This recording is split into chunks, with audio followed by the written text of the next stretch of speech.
Hey everyone, welcome to another episode of The Adventures of a Real Estate Investor. I'm Susie. And I'm Michael, and we're glad you joined us for this adventure. So today we're coming live to you from the Groundbreaker podcasting stage at the Best Ever Conference in Denver, Colorado.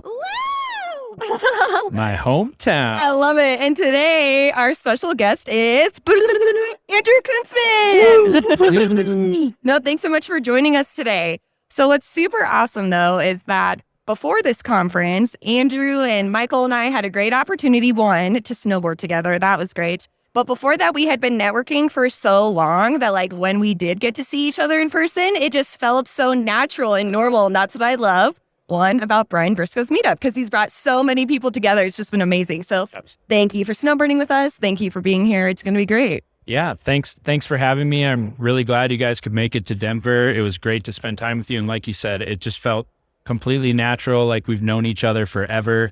And it's just great to finally meet you guys face to face. Right? 2D friends into 3D friends.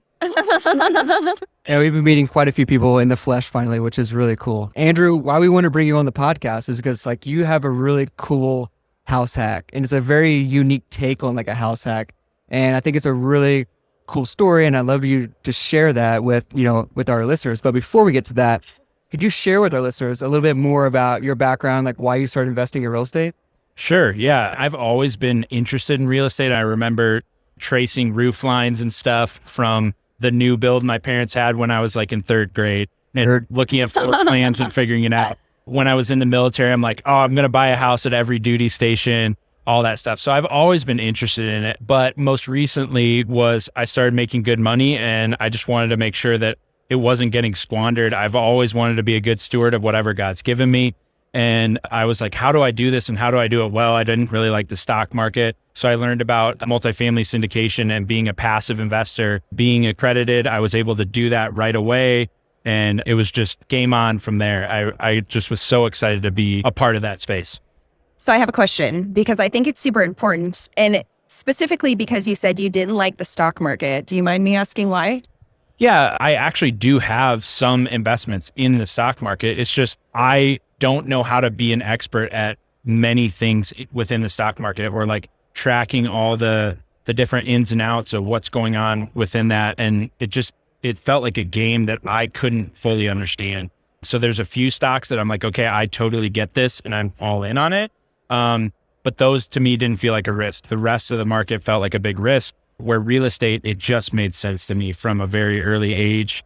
And so I got excited about it, and to be able to do bigger stuff, even though I was a small fish, it just was exciting to me. No, yeah, that makes sense. Because I feel like because a lot of people are in the stock market, they think that's comfort. And because other people are in it, they're like, well, if everyone's in it, then we all must get it, or I must not be getting something. So I just like that you said that, because like we really aren't experts in the stock market. I mean, there's a select few, right? But not all of us are. And that's another reason why I dislike. I mean, it's not like I dislike, it's just not like number one. So I get absolutely. it. Yeah, absolutely. So moving on into real estate investments now, like, where did you begin with your real estate investing journey? Yeah. How did you move into this house hack? Yeah. So first I had, like I said, some funds from my W-2s. I've been in sales now for 11 years, roofing, multifamily and commercial roofing nationwide for about 5 years. And I was making good money, but I just didn't totally know what to do with it. So my first kind of iteration, besides like my own house, was a hard money deal with an investor to buy a mobile home park. And then I also had small equity on a couple duplexes and quadplexes, all in North Carolina. I enjoyed that, but I was like, this is high risk for the low return I was getting on a hard money deal. And so I was like, okay, what's next? And that's when I learned about syndication. I realized I was already accredited and didn't know anything about it, but learned quickly and got into 2 LPs that first year after I pulled out the money on those deals in North Carolina, once, that time had run out. And then 2020, I found out the VA eligibility changed on VA loans. And that's when I got into my second house with a VA loan. So that's great. What kind of change in the eligibility occurred? Yeah, in January, I guess it happened, of 2020, and I didn't know about it. I talked to my mortgage guy in October. Originally, like, for example, my first house here in Colorado, the eligibility limit was $356,000. So I bought a house for $260,000 in 2013. It's now worth $625,000, $650,000, which is great. But I was limited out. And so I couldn't get another house on the VA loan. However, if I refinanced that and got my eligibility back, the rule that changed in January, and I'm not a mortgage person, so talk with your person about this. But from my understanding, it's based on your income. So there's no limit anywhere in the country. So if you make $1 million a year, you could probably go qualify based on your debt to income for a couple $1 million VA loan. And if you're a disabled vet, it's nothing down, no funding fee. So I have a relatively high income. And so I was like, okay, immediately the day that guy told me, hey, this changed, I was like, refinance my other house. Let's get my eligibility back and I'm going to go find something new. Love it. That's awesome. And I know a lot about this house that you ended up buying. It's a really cool story. But would you share with our listeners about, what kind of place it is and what you're doing to house hack and things like that? Yeah, absolutely. So I have a friend who I actually did the hard money deal with him in North Carolina, just really knowledgeable on finding deals. I asked him to put a search together for specific words like ADU, apartment, mother-in-law suite, whatever it was, because my wife specifically said, I will not do a house hack where someone is living in the same house. I'm like, great news. I qualify for a lot more now and zero down. So I'll make that happen. So my friend put together the search. We definitely had to sift through some terrible listings, made an offer on a different house, didn't work out. But yeah, we searched for that, and kind of price point was 800,000 and above here in Colorado. And the offer that we made before didn't work out. Next day, this one came up and we were first offer. Still didn't think it was going to go through, but eventually after like 3 different ups and downs, we ultimately closed on it on December 31st of last year. That's awesome. You mentioned something about an ADU or mother-in-law suite. Does this property have that on it? Yes, it does. So this house is on 1.37 acres in Golden, Colorado, which is a really nice part of town, close to the mountains. Like I'm 5-minute walk from a beautiful hike up in the mountains. And yeah, it's got a tennis court, a 2,000 square foot shop, a 1,000 square foot apartment that I completely gutted. The layout was terrible. We converted it from a 1-1 to a 2-1. And then it's a 3,500 square foot house that me and my family live in. We have 3 kids. My youngest is 5 months old. So keeping busy there, and have an awesome wife that can help me, run all that, and was willing to live in this house while we were still doing some renovations. But yeah, it's been an awesome experience and really lucky to have found it. I think the question that everybody wants to ask before buying this house, did you play tennis? I technically played tennis in 8th grade. I made the tennis team as a joke. And I was the last seed. I ultimately made it up to 6th seed. I didn't play at all until high school. I dated a girl that played tennis in college. I got my butt whooped by her once and I was like, that's kind of fun. Then I went in the military in 2008. I haven't played since then. And now I have a tennis court in my backyard. I play a lot more and I still have a lot of work to get better. I love it. You know what's like cool about this situation though is that like some people think, oh, I don't ever know what questions to ask. I don't know where to go from here. But really it was just like your mortgage broker had said, look at these changes, So it's not like we all know everything in real estate investing. Every day we're learning something new. Every day something changes. So it's just when you start to become aware of how the changes benefit you and when you hear stories like yours, right? That's what makes you want to ask the questions. That's what makes you like go out of your comfort zone to be like, oh my gosh, can you explain this to me? Can you help me understand this? Because that's when your whole entire world opens up. Absolutely. I mean, I can't remember who originally told me, but they said, your inner circle, you should have people that you trust that are going to help you grow and be a better person. And 2 of the people that I think anyone in real estate should have is a solid lender and a solid broker, right? So like my real estate agent was incredibly knowledgeable, gave me this amazing search that helped me find this very unique house. Like it is one of a kind, truly. And my lender, he was the one that told me about the VA eligibility change. And he also was like, hey, your other house is near Lockheed Martin. Why don't you try and get a corporate rental with Lockheed Martin? That ultimately didn't work out, but I found corporate rentals through that. And I'm getting almost double market rent on that house, which then cash flows $2,000, which in the interim of doing all this construction covered the costs I needed to pay for this more expensive mortgage on my house hack. So, I mean, incredibly powerful tools. And if people don't have those, go find them and make sure you trust them and you love them. And they're your first people that you're going to call. And you're also one of the first people that they're going to call because they know you want to act. Yeah, and they want to help because the more people that they help, it's like what you put in is what you get back. And it's like a constant reminder. Like when you go and ask those questions, they're never silly questions. It's not like anyone's going to be like, oh, why didn't you know that? Because it's just an never ending like knowledge base. And that's my favorite. It really is. Yeah. Hey, so one thing you mentioned was corporate rentals. And I don't think our listeners really know, like, a lot of people don't know about corporate rentals, right? You hear about short-term rentals, you hear about long-term rentals, right? Year-long leases, but there's also corporate rentals, which could be, 6 to 9 to 12 months, whatever. Yeah. And it's typically fully furnished, right? So do you share with the listeners a little bit more about like what makes a corporate rental, and like why it's such a great vehicle for guests? Yeah, sure. Absolutely. Again, kind of one of those things that I didn't know, but I'm very much, that makes sense in my head. I'm going to act on it. I was a little nervous when I first did it, but I didn't want to do the Airbnb thing. Like my neighborhood was so much like it's a neighborhood. And so like day in, day out turnaround just didn't seem right to me. But yeah, the corporate rental is kind of, I would say a mid-range furnished rental. But on average, rule of thumb is I've been getting minimum 50% above market rate for a long-term rental. My average stay has been about 6 to 7 months for tenants. Like for example, I just lost out on a year-long contract just because I couldn't get the house ready for this last tenant to get them in time. But oftentimes you're talking traveling nurses or, Lockheed Martin or corporate relocations. They're trying to build a house. The market's crazy, as we know. And so they give them a $4,500 a month stay and to check out and find a new place. And so they'll stay at my house while they're finding whatever.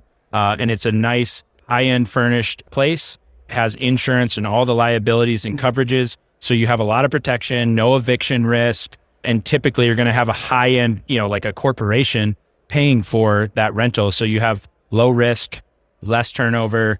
It's pretty simple and not quite as much as the Airbnb money, but a lot less stress in my mind. Now, when they sign a contract for a corporate rental, does the corporation typically pay for, let's say, 6 months up front, or they do month to month? They can do different ones. My first tenant paid the first 7 months up front. So oh, wow. At that time, I was, I believe, $3,900 a month rent. Now I'm $4,600. But yeah, they paid me the $3,900 for the 7 months all up front. And I received that day one when they went in. They ended up staying an additional 2 months. And those ones, they just paid month to month. So the contracts typically have an option to extend. My listings don't reopen up until they leave and give their 30-day notice. But yeah, I mean, it's been super simple. And yeah, you get a combination of both. They can pay up front. Like I think I gave them $100 discount to give me the cash up front. I was like, totally worth it. I'll confess that. Yeah, absolutely. Absolutely. Yeah, that's awesome. And so you have this house in Golden. It has this ADU in the back. And I believe you're now going to transfer that into a corporate rental as well, right? So you have that ADU, the income coming from that. Is there any other way you're earning income on that property? Yeah. So yeah, that one's unique. So the ADU right now, we have a missionary couple from our church. So we're giving them a pretty good deal on that. They're moving to Indonesia this summer. So they're going to go spend time with family. And so come March, we're going to convert that to a corporate rental. Because of the part of town I'm in, I will actually get almost as much as my house. It's kind of like low end, just guys in the area of Golden that needed some space essentially for storage. And I end up renting that out for about $1,500. So between the two, I'll actually cash flow a little bit and live rent free in this 3,500 square foot house. I currently also have a girl that has 2 horses in the back. My property has a tag for horses, but I'm going to probably get rid of that since I'm making enough now and make a go-kart track for the kids in the back. You know what's like cool about that all is that who knows where those people would have gone if like your property wasn't available, right? You've impacted now 3 different people 3 different ways, and that's significant. And it makes a huge difference because you are a human. You understand what it is. I know like a different, I don't want to say landlord. I don't know what word you want to use for you right now. You don't know who those people are. You don't know how they would have treated them, but it all is huge. How you can be like, okay, from my one personal residence, this is how I can help a variety of other people besides just my family. That's significant and awesome because you're helping them. And it's like I said, like everything that you put in is everything that you get back. Absolutely. I mean, I think that's probably one of my favorite things about real estate is yes, someone else is paying my mortgage. That's an incredible thing. But I also have the opportunity to give back to these other people and make an impact on their lives and be different than any other landlord they've had. The other thing, like you guys have this great partnership where you guys get to do real estate together and you love doing that. My wife personally doesn't want to be a part of the like business side of it, but she loves the design work. She helped me make this house what it is, and it's beautiful, but she also is such a great host. So like having some of our tenants over for dinner or coffee or whatever, or playing tennis in the backyard, any of those things, like she is just the most amazing host. So she gets to also be a part of that real estate in that sense and giving back to these people so that we still get to partner in our own unique way. Yeah, it's an experience now instead of a transaction. And when you create experiences for other people, like they also want to put that good into the world. It's amazing when you look at it from like a broader sense, when it doesn't have to do with money and you think about it just within the people sense, that's where the best part is, because you're like, wow, these are all the things I can do, not just for myself, but like for the surrounding people. Yes, in my life. Yeah, you couldn't have said it better. I mean, I truly just feel so blessed that I have these things that I can pour back into other people and just allow my kids to see like how real estate can make a difference for other people. I mean, it's amazing. Yeah, totally. So I know that you kind of gave like a little advice in the middle on like who people should have on their team, but for other just like members, either in the military, not in the military anymore, who can utilize the VA, what would you say is like some advice for them? Yeah, I think another really powerful one, like I came out of the military and quickly got married. A lot of these guys are still single or may still be in. One of the biggest things that they can do that I had no idea, and like at least when I got out, they didn't have all the, like the step up program and some of the other things they have that like teach you how to get into another career field. One, use those, but two, like go and combine your eligibility. So like if you have 3 guys or girls or a mix of the two that are all in the military and have that VA eligibility, they can go combine their eligibility and buy like a 12 place. And all of them live in one and rent out 11. Can you imagine doing that as a young 20 something and just crushing it and stepping straight from, instead of this big scale house hack that I'm doing, they can do multifamily like level house hacking right away. What a powerful tool. So again, talk to a mortgage person. That's not my specialty, but I just wish I had known about those things as I was getting out, as some of my other friends were getting out, and they can just step up, and because they serve their country, they can do so much more also, and then give back in other ways like we are now. I love it. I love it. Yeah. So fortunately, Andrew, we're moving towards the end of the show, but we move now into the adventurous 4. These are 4 exploratory questions we ask all of our guests. Awesome. So the first question we have for you, Andrew, is where's the one place you want to travel to and why? I'd really like to go to New Zealand. I lived in Papua New Guinea, so I saw a lot of the surrounding areas, but I wasn't able to make it to New Zealand. So I think for right now, that'd be it. If not, second would be Iceland. Why? Just because I think it's absolutely beautiful, and I'm kind of in awe of Vikings. So I think that'd be cool. I love it. I love it too. Cool. So the second question is, what is the number one thing on your bucket list, and how are you leveraging real estate to achieve it? Man, number one thing on my bucket list, I would like to actually go back to Papua New Guinea with my dad. I lived there for a while, and I'd like to go back there with my dad and my son and get to spend time with some of the people that my parents influenced and see just what an impact they made as an adult, because I know that we're planting seeds here now, but I can't see them yet, all the fruit that's going to come from that. And so I'd really like to go back and see that with my son and my dad and just see what they did in that community. I love it. That's awesome. The third question we have for you, Andrew, is what is one piece of advice you have for somebody who wants to start passively investing in real estate?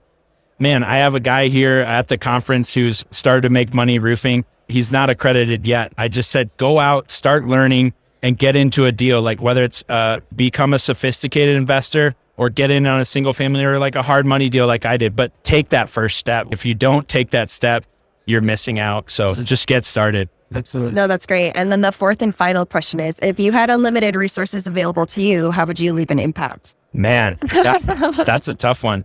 So I've always been under the mindset of I want to be a good steward. Right now, we currently give 20% of our income away. I would like to eventually get to 90% of my income away. So that's obviously a long-term goal, and I'm not there yet. I have to make a lot more money to do that. But I just want to be able to give away so that I can change other people's lives and get rid of that stigma that you have to hold on to everything and you can give and still grow a legacy and like teach your kids how to do it. But so many people have these big retirement plans. They end up passing into their kids. It's squandered the next generation. So I think giving is the first step of that. And so I'd say, honestly, it's mostly giving away. No, I loved that. I really did. That was beautiful. So Andrew, where could our listeners find out more about you and reach out to you? Probably the biggest way to find me is on LinkedIn, Andrew Kuntzman. I think it has something about investments and roofing. It's a back tagline. I don't have it memorized, but you can definitely find me there.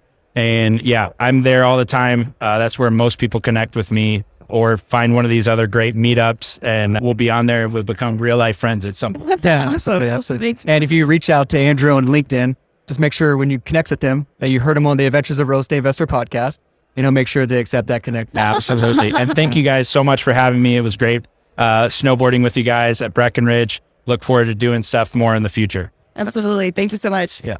Until next time, explore more, adventure awaits. Woo!